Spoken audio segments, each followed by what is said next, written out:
आज आपण फणसापासून मस्त मलाईदार असे पेढे पाहणार आहोत।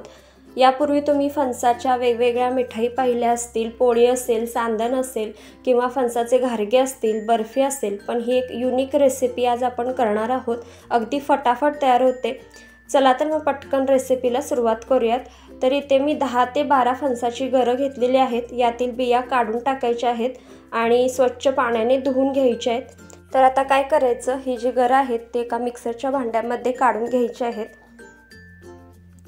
त्यानंतर यामध्ये साधारणतः अर्धी वाटी साखर घालायची आहे। आवडीनुसार जसा गरांचा गोडवा असेल त्या पद्धतीने साखरेचं प्रमाण कमी जास्त करायचं आहे।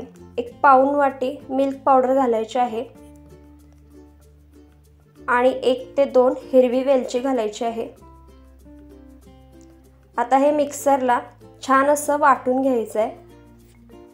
तर एकदा पाहू शकता तुम्ही एकदम स्मूथ अशी कन्सिस्टन्सी याला आलेली आहे। तर अशा पद्धतीने बारीक वाटून घ्यायचं आहे। आता नेक्स्ट स्टेपमध्ये येथे एका पॅनमध्ये 2 चमचे तूप घातलेलं आहे। गॅसची फ्लेम लो टू मीडियमच ठेवायची आहे। त्यानंतर हे सगळं मिश्रण यामध्ये ओतून घ्यायचं आहे। अगदी फटाफट 3 साहित्यामधून तयार होतं। आता हे सगळं मिश्रण त्यामध्ये चांगलं ओतून घ्यायचं आहे आणि एकसारखं हलवत राहायचं आहे, म्हणजे मिश्रण खाली लागणार नाही। गॅसची फ्लेम लो टू मीडियम ठेवायची आहे।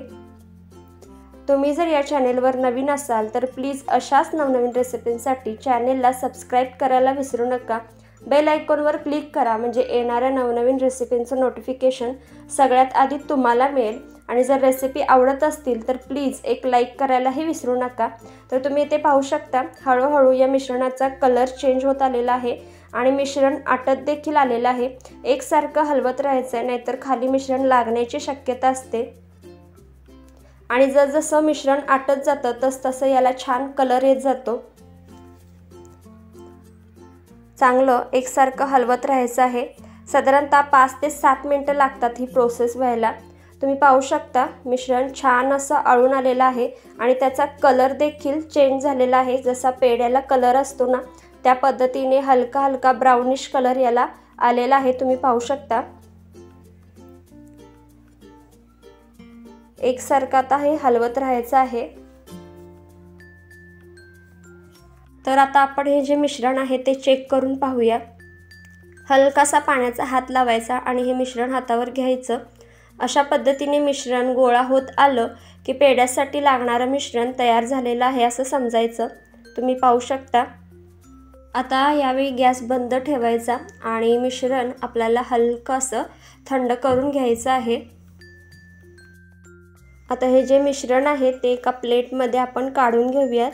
प्लेटला मी हलकंसं तूप लावलेलं आहे, म्हणजे हे जे मिश्रण आहे ते पटकन हलकंसं कोमट होईल।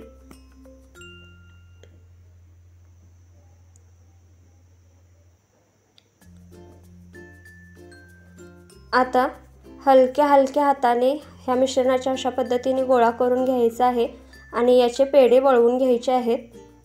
खूपच मस्त असा मलाईदार आणि तोंडात टाकताच विरघळणारा असा हा फणसाचा पेढा तयार होतो।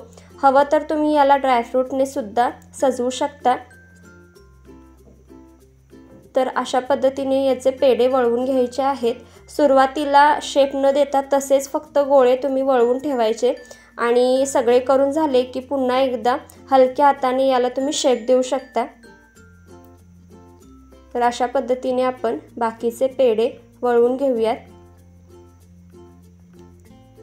फक्त हलक्या हाताने अशा पद्धतीने वळवून घ्यायचे आहेत। सगळे पेढे तयार करून झाले की पुन्हा एकदा तुम्ही हे पेढे वळवून त्याला शेप देऊ शकता। तर आता अशाच पद्धतीने आपण बाकीचे पेढे वळवून घेऊयात।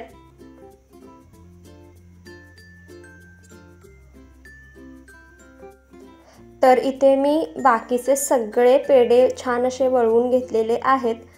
तुम्हाला वाटल्यास तुम्ही ड्रायफ्रूटने सुद्धा गार्निश करू शकता किंवा फोकच्या चमच्याने अशा पद्धतीने यावर डिझाईन सुद्धा करू शकता किंवा तसेच जरी ठेवले तरी देखील चालतात। तुम्ही पाहू शकता किती सुंदर असे पेढे तयार झालेले आहेत। चवीला तर विचारू नका, खूपच मस्त लागतात. एकदा हा वेगळा पदार्थ नक्की ट्राय करून पहा. युनिक रेसिपी आहेत. प्रत्येक वेळी तुम्ही फणसाची पोळी, सांदण किंवा घारगे, बर्फी तयार करून पाहिलीच असेल, पण यावेळी ही युनिक रेसिपी एकदा नक्की ट्राय करून पहा. तुम्हाला ही रेसिपी कशी वाटली ते कमेंट करून नक्की सांगा. व्हिडिओ आवडला तर लाईक, शेअर आणि चॅनलला सबस्क्राईब करा.